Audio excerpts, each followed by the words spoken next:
shades. Oh, tingnan natin.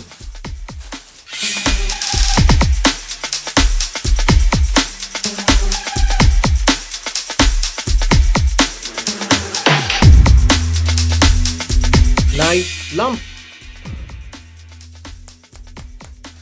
Plastic USB. Plastic.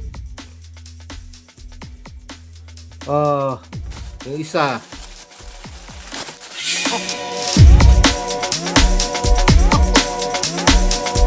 Night lamp, red. USB. 5 volts, diba? O USB. Naka-fix. Dalawa.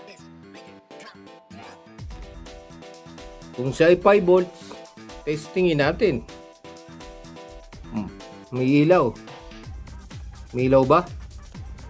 Ayun.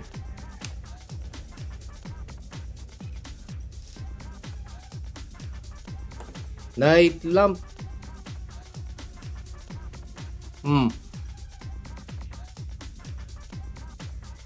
Yung isa. Oh. Okay.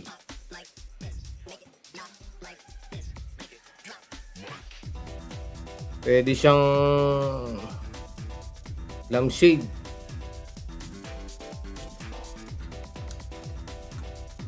Aba? Nabubuksan ba ito? Mukhang mahirap ah. Gamitan natin ng pambaklas. Ito. Spray tools. Teka, baka kaya ng kamay. Aba, kaya ng kamay. Kahit hindi na yan.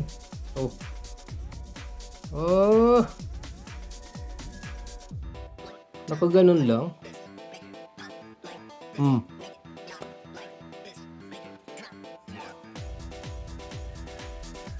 LED 5730.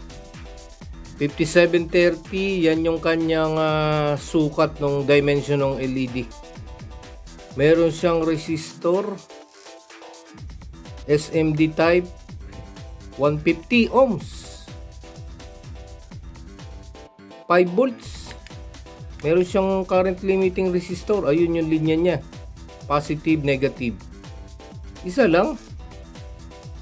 Good, may resistor, current limiting resistor, hindi siya magba-burn out. Anong meron sa loob? Yun, lata ito eh. Plastic.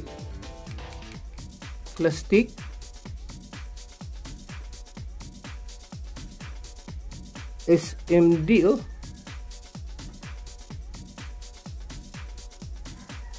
Laminated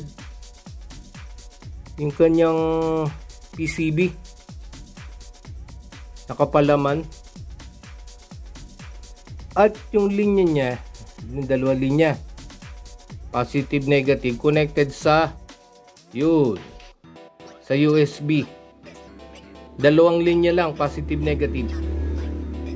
Yun lang laman niya. Testing. Ayun. Ito, gamit lang nito diffuser ito para hindi masyadong maliwanag. Sasama mo lang doon, tatapat mo lang sa butas. Yun lang. Model name CX-HX 39199. Isang LED lang pala laman niya. Ito, tigas ah. Ayun ang matigas. Ay, matigas. Dito tayo nahihirapan. Gagamitan natin ng mahiwagang tuklab. Ba? Ayaw.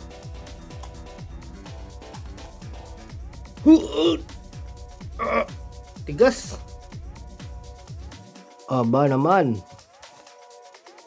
Anong pantuklab natin dito? Teka.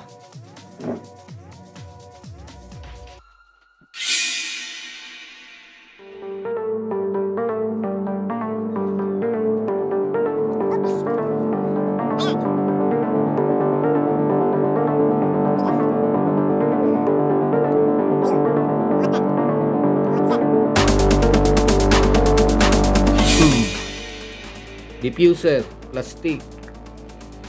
LED 5730. Size ng LED niya. CHX 39199. Model name. SMD resistor 150 ohms. R1 13. Oh, yung linya niya. Ganun din ba? Yung linya niya, positive, negative, connected dun sa PC, USB, positive, negative. Ito, laminated na plastic, PCB. PCB niya nasa palaman, sa gitna. Oh, yun lang. Naka ano, fix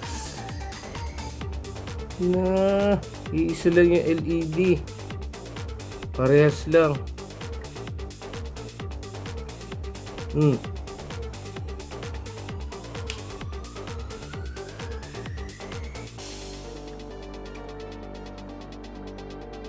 Balik natin. Yun lang laman niya. Night lamp, pang lampshade sa gabi.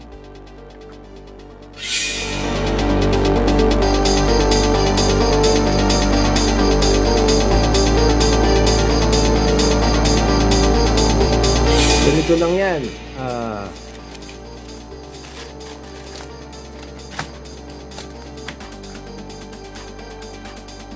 Yung USB,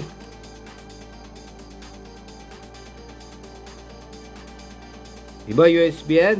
4 ang linya niyan.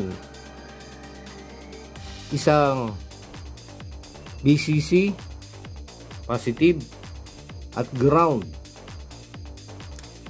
Meron pang 2 linya yan. Yung kalapit ng BCC, data minus. Yung kalapit ng ground, data plus. Hindi ginagamit sa ano, sa pag mag-upload, download, or communication niya sa computer, yung data plus, data minus. Pero dito lang siya eh. Power USB lang siya. Power USB. Kasi dalawang USB, pwede ang data USB. Pag data USB, meron niyang power at saka data. Bali 4 na linya. For communication, serial communication sa computer, sa ibang gadget, diba USB. Pero dito, power USB lang, 2 linya lang gamit niya.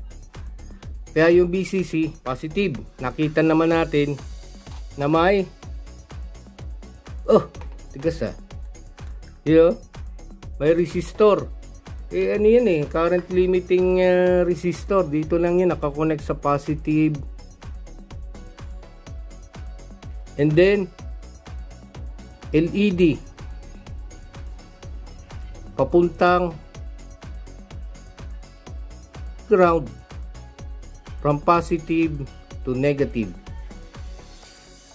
Takbo yung kuryente sa 150 ohms. 150 ohms na resistor. And then to the anode, cathode, iilaw yan. Ang size ng LED ay 5730. Ba, na yun, no? 5730 yung size ng LED, SMD type. And then to the ground, siya ay power USB. Ginamit lang niya yung positive at negative ng USB pin, di ba? Walang ibang laman.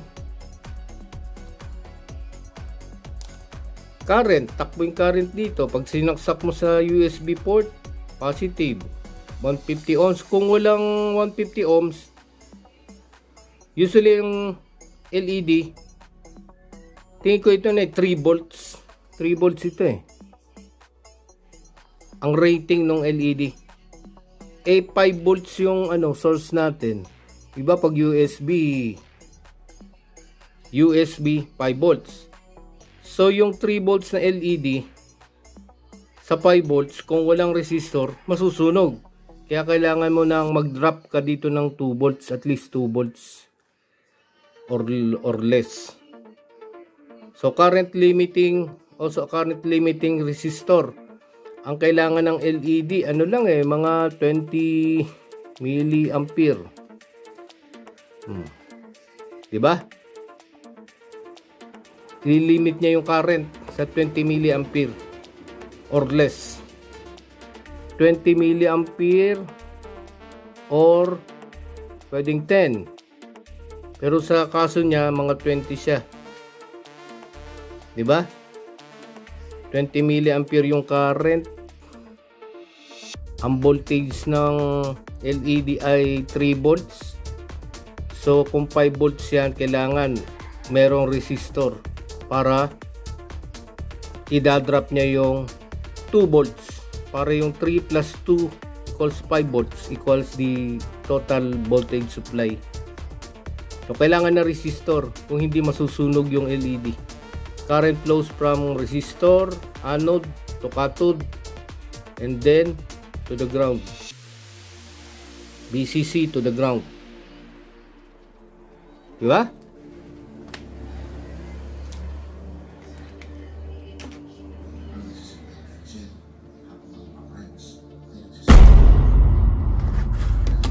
Siyempre, pwede rin yan sa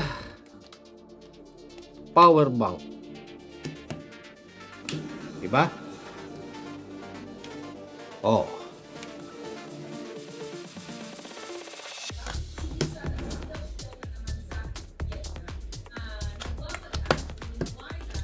Dito.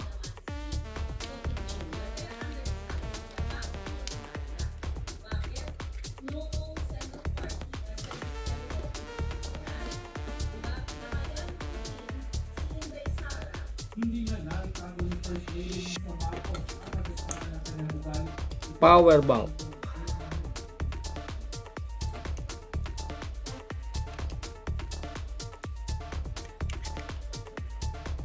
Oh. Wala nang laman. Wala na. Wala na. Lobat na. Dito lang.